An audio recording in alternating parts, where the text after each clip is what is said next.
One September morning, I woke up to the sound of the phone ringing in the living room.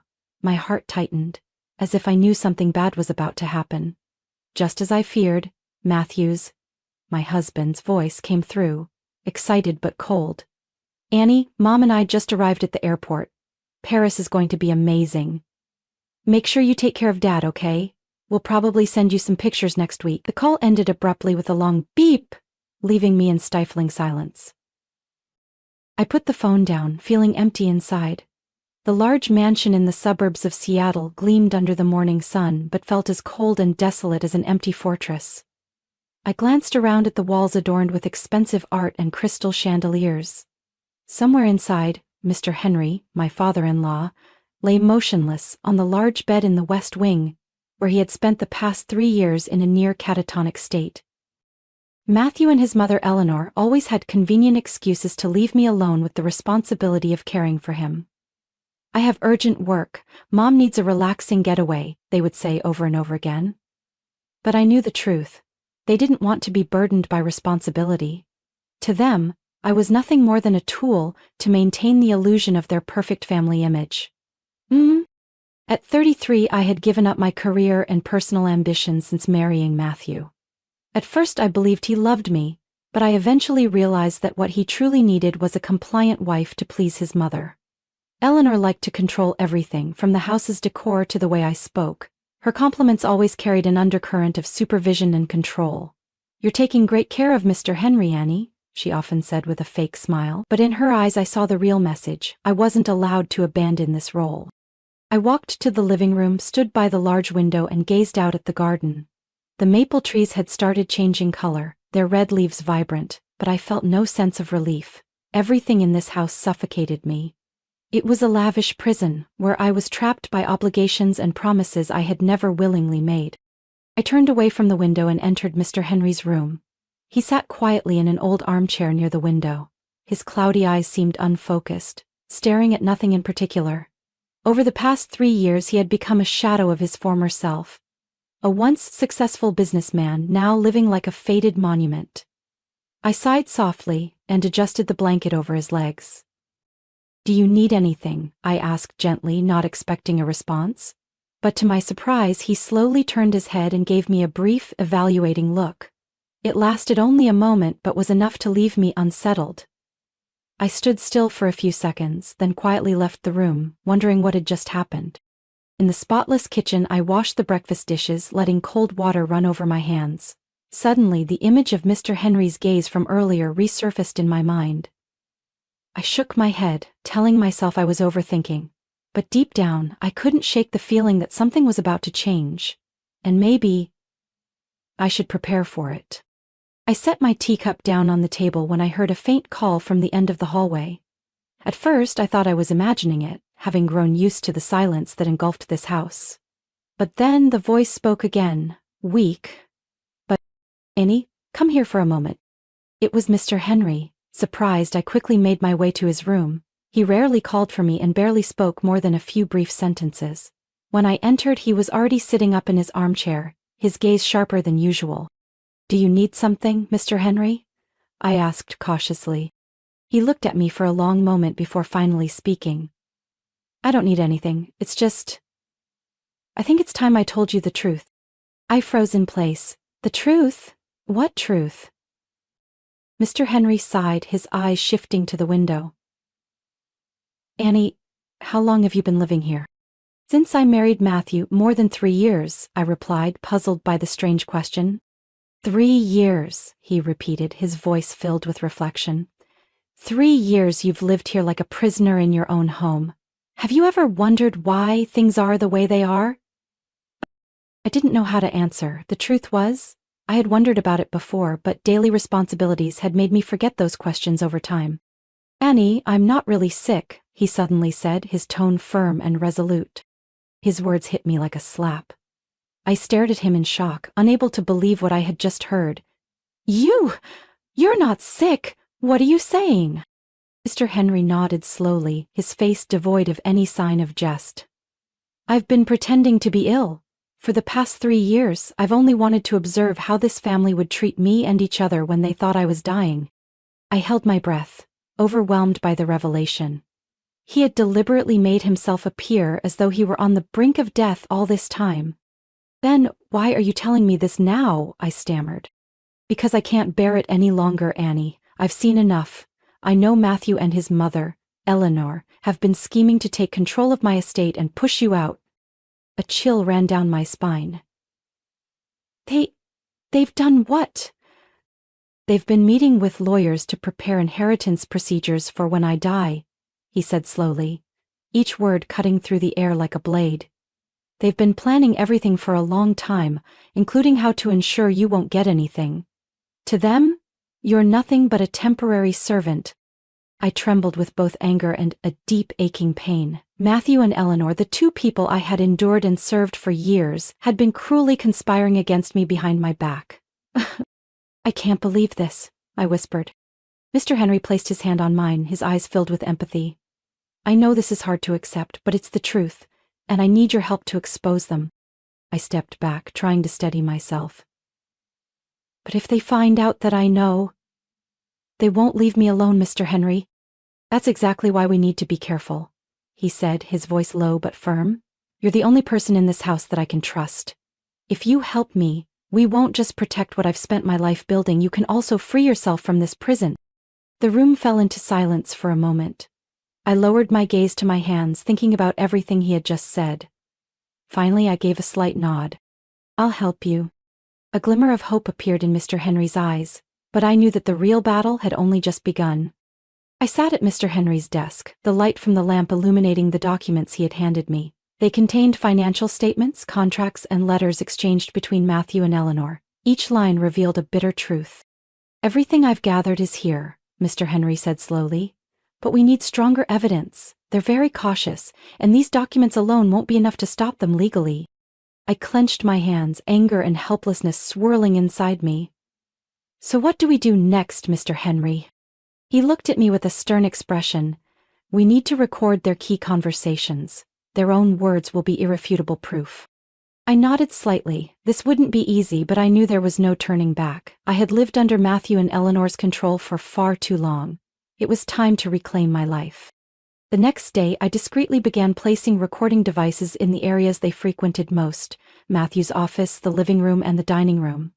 Every day, I acted as if nothing was out of the ordinary, continuing my duties of caring for Mr. Henry and managing household tasks. One evening, when Matthew returned from a meeting, I overheard him talking to his mother in the office. His voice was filled with urgency. "We need to get this done quickly, Mom. The old man won't last much longer. I want everything transferred to my name before anything unexpected happens." Eleanor's voice responded, cold but cautious. "Don't worry, the lawyer said it'll only take a little more time. You need to stay calm and make sure Annie doesn't suspect anything."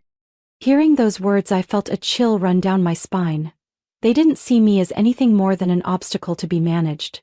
But now, I had something they didn't know about: the truth and the evidence. After gathering enough recordings, I brought them to Mr. Henry. He sat silently in his chair, his eyes deep in thought as the voices of Matthew and Eleanor played from the recorder. "I never expected them to be this ruthless," he said, his voice heavy. "Annie, I can't let them control my estate. They'll destroy everything I've built." "So what do we do next, Mr. Henry?" I asked. He slowly stood up, walked to the nearby bookshelf and pulled out a folder. "I've thought about this for a long time but never had the courage to act.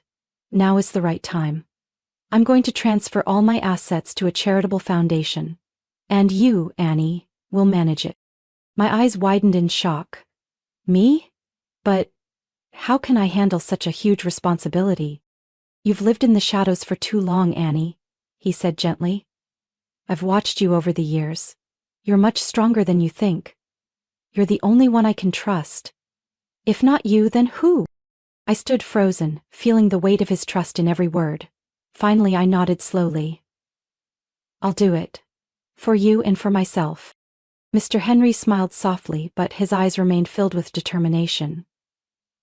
"Then we must begin immediately. We don't have much time, Annie." From that moment, I knew I had entered a battle not only to protect Mr. Henry, but also to reclaim my freedom.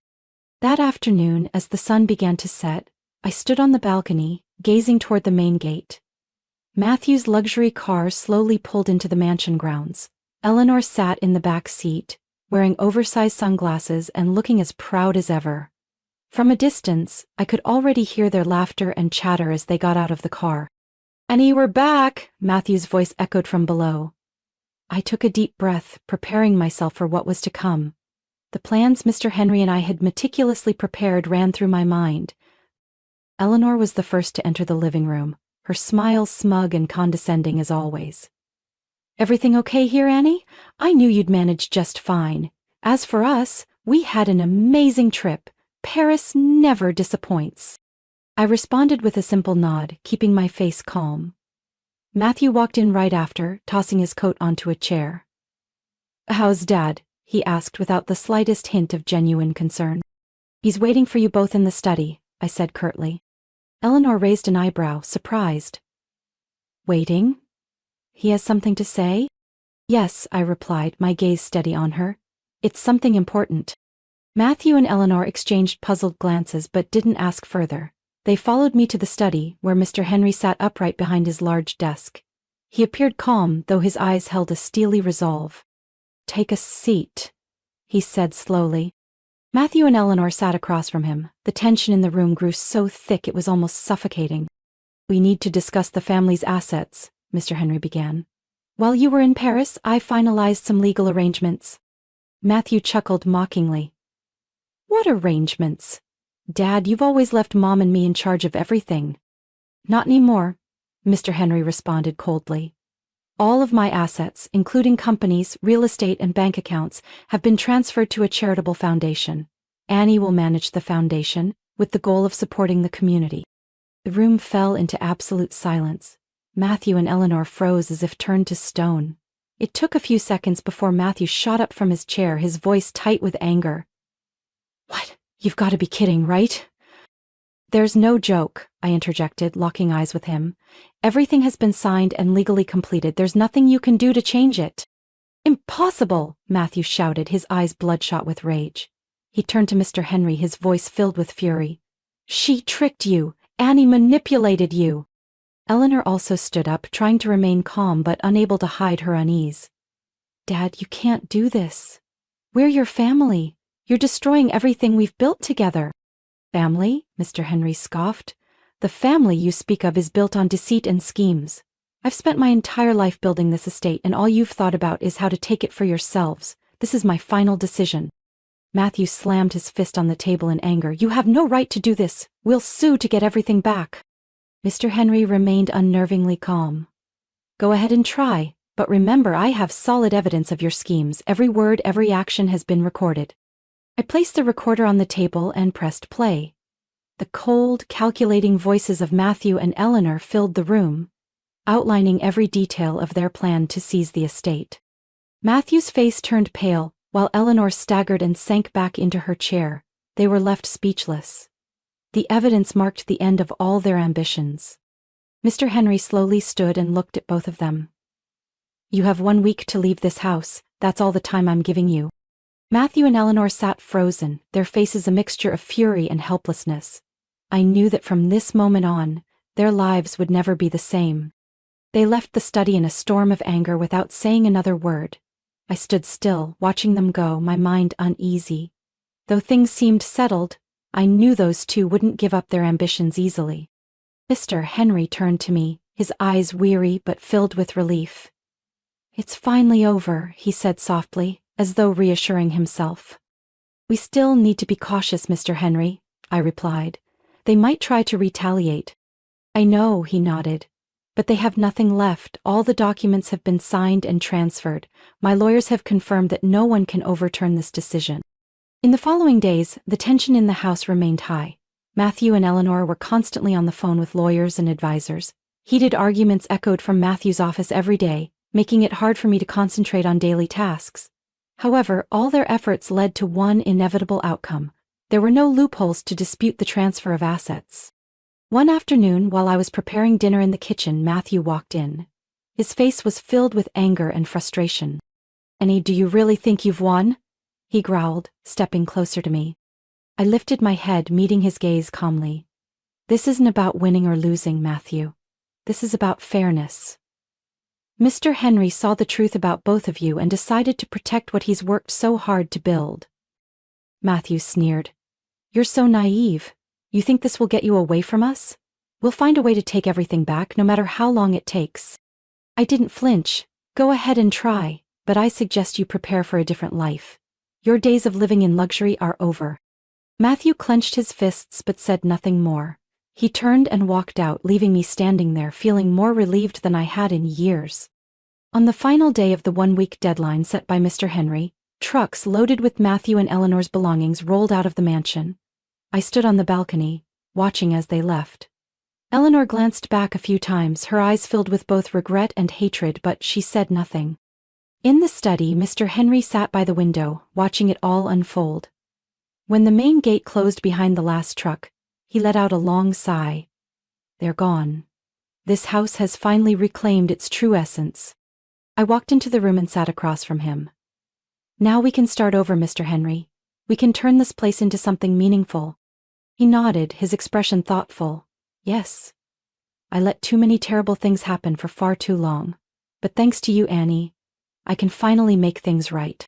We're doing this not just for you but for others as well, I said, feeling the conviction in my words.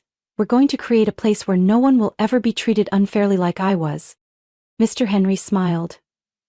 You truly are a strong person, Annie. I'm very proud to have you by my side. I didn't say anything more, but a deep sense of comfort filled my heart. The years of pain and suffering were now in the past. Ahead of me was a new path, one where I would no longer be a shadow in this house. I was now in control of my life, and I would never let anyone take that away from me again. A gentle breeze drifted in through the window, carrying the soft scent of the garden behind the house. I took a deep breath, feeling the freedom I hadn't known for so many long years. The mansion, once a symbol of power and luxury, had now been completely transformed. The cold, empty walls were replaced with vibrant paintings created by local children. Rooms that were once locked and silent were now filled with laughter and the sounds of workshops and community classes. As the president of the Henry Foundation, I still wasn't used to people addressing me with such respect and warmth. From a woman who was once dismissed and ignored, I had become a true leader. Miss Annie, we finished setting up the reception area, a young volunteer announced as I reviewed the event schedule. Great, thank you, keep following the plan, I replied with a smile, feeling relieved that everything was progressing smoothly. The grand opening ceremony of the Community Support Center took place that weekend. Families in need, elderly individuals, and young people seeking vocational training all attended. As I stood to give my speech, I saw hope and expectation in their eyes. Something I had once longed for but never thought I could achieve. We don't just aim to support people through hard times, I said to the crowd, but also to build a community where everyone has the opportunity to grow and thrive. This is not just a charity home. It's a place where people will find hope and unity. Applause echoed throughout the mansion grounds, but all I could hear was the strong beating of my heart, filled with pride. After the event, I found Mr. Henry sitting in his familiar armchair in the garden. He had declined to hold any further management role in the foundation, but always observed its activities with a satisfied gaze. Well done, Annie, you did it, he said as I approached him. Already. I couldn't have come this far without you, I replied softly. Mr. Henry was silent for a moment before speaking slowly. I've made many mistakes in my life, but trusting you was the best decision I ever made. Now, I've found the peace I've always longed for. I was deeply moved by his words. Mr. Henry, once a lonely and towering figure, had finally been able to lay down the burdens of his past and find redemption. He now spent most of his days writing his memoirs, documenting lessons he wished to leave for future generations. In the following months, the foundation grew rapidly. Educational, healthcare, and vocational support projects were implemented, bringing positive changes to the surrounding community. I was invited to speak at conferences and seminars, sharing my story to inspire other women facing oppression and injustice within their families. One day, while organizing documents in my office, I received a letter from a woman named Carla who lived in another state. She wrote that my story had given her the courage to leave a toxic relationship and start a new life. As I read each line of the letter, I couldn't hold back my tears. Annie, are you okay? Mr. Henry walked in, looking at me with concern.